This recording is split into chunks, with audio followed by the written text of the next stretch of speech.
কাজে যদি মনোযোগী হতে চান, প্রোডাক্টিভিটি বাড়াতে যদি চান, 1 নম্বর আমল হচ্ছে আপনার দিন শুরু করতে হবে ফজরের নামাজ দিয়ে কিংবা তাহাজ্জুদের মাধ্যম দিয়ে।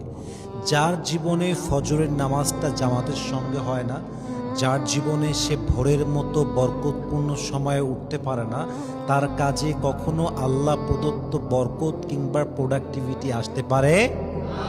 আপনি যখন তাহাজ্জুদটা পড়বেন, আপনার ভিতরে একটা এনার্জিটি কাজ করবে আলাদা। আপনি যখন ফজরের নামাজটা পড়বেন, আপনার ভিতরে এনার্জি কাজ করবে আলাদা, আপনার ভাইবটাই হবে আলাদা, আপনার ভিতরে সুখটাই হবে আলাদা। এবং ফজরের সময় আল্লাহ তাআলা সময়ের যে বরকত দিয়েছেন, এই বরকত অন্য কোনো সময়ে খুঁজে পাওয়া যায় না।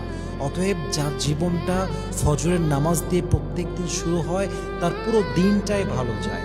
যার দিনটা শুরু হয় তাহাজ্জুদ দিয়ে, তার পুরো দিনটাকে আল্লাহ তাআলা স্বয়ং নিজেই ভালো করে দেন, বরকত দিয়ে দেন। এবং ওই বান্দাকে কাজের জন্য যে আগ্রহ দরকার, যে জোশ দরকার, যে প্রোডাক্টিভিটি দরকার, যে এনার্জি দরকার, সে এনার্জি দিবে একজন। বলেন সবাই, তিনি কে?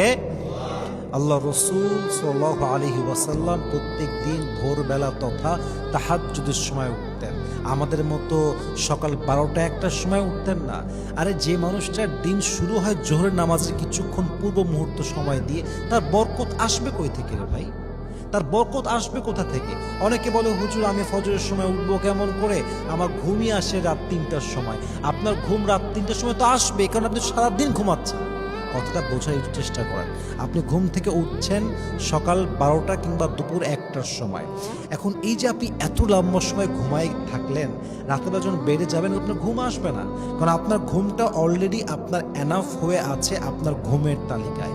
কিন্তু হিসাব করেন, আপনি যদি তাহাজ্জুদের সময় থেকে উঠে পরিপূর্ণ এশা পর্যন্ত কাজ করেন, বা এশার আগে খাওয়া দাওয়া করে নামাজটা পড়ে ফেলেন, এশার নামাজটা, দেখবেন বেডে যাওয়ার সাথে সাথে আপনার শরীরটা এত বেশি টায়ার্ড থাকবে, শোয়ার সঙ্গে সঙ্গে ঘুম চলে আসবে। কথা ভুল বললাম না ঠিক বললাম আপনারা সবাই?